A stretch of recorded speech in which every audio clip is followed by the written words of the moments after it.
গায়ে হলুদের জন্য আমি একদম রেডি। চলো এবার দেখা যাক গায়ে হলুদের কতটা কি তোড়জোড় চলছে।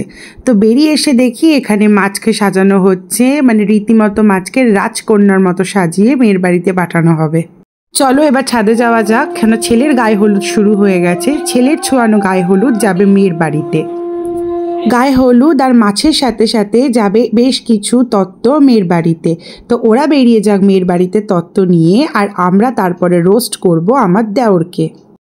সো আমরা এখানে সবাই মিলে রেডি ওর গায়ে হলুদ লাগানোর জন্য। আমাকে দেখো আমি কি করছি, আমি তো ওর টাকে ভালো করে হলুদ মাখাচ্ছি।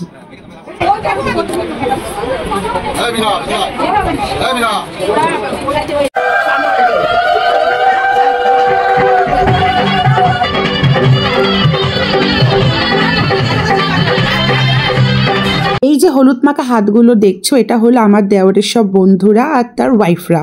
তো ওরা কি করেছে আমার দেওরকে, সেই ছোট্ট ঝলকটা রইল তোমাদের সবার জন্য।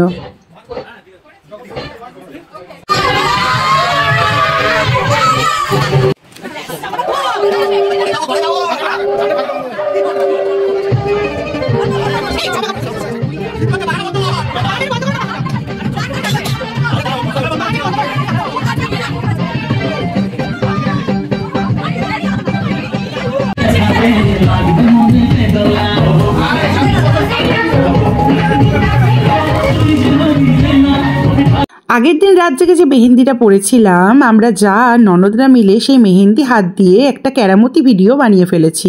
এবার লাঞ্চ করে নেওয়ার পালা। লাঞ্চে আমি ঠিক করেছি সিম্পল ডাল ভাত আলু ভাজা খাবো। ছিল মেনুতে অনেক কিছু, কিন্তু রাতে খেতে হবে না, তাই আমি সিম্পল ডাল ভাত আলু ভাজা আর এই পাঁপড় আর চাটনি দিয়েই আমার আজকের দুপুরের খাবারটা শেষ করেছি।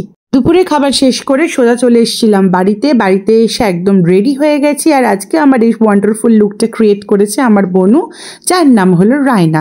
আমার বোনু একজন মেকআপ আর্টিস্ট। সেজে গুজে পটের বিবি হয়ে আমি আর আবার বর মিলে হাজির হয়ে গেলাম আমার দেওরের বিয়ে খেতে।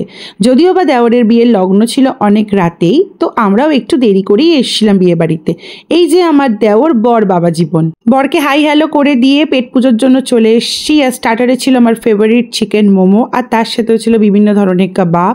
স্টার্টারে বেশ কিছু ভেজ আইটেমও ছিল। বাইরে ছিল একটা মকটেল কাউন্টার, যদিও আমি সব ভিডিও নিয়ে উঠতে পারিনি।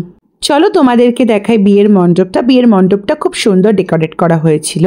এবার তোমাদের সবার সাথে আলাপ করি দেবো আমার নতুন যা পারমিতার।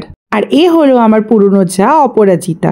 আর এ হলো সুস্মিতা, আমার একটু পুরনো যা। আমার দেওরের বিয়ের দিন ওয়েদারটা বেশ গরম ছিল, তো আমার দেওর এখানে বিয়ে করতে বসে গেছিল। আমি আর বিয়ে বাড়িটা কন্টিনিউ করতে পারিনি, কারণ আমার শরীরটা খুব খারাপ হয়ে গেছিল। আমি চলে এসেছিলাম বাড়িতে।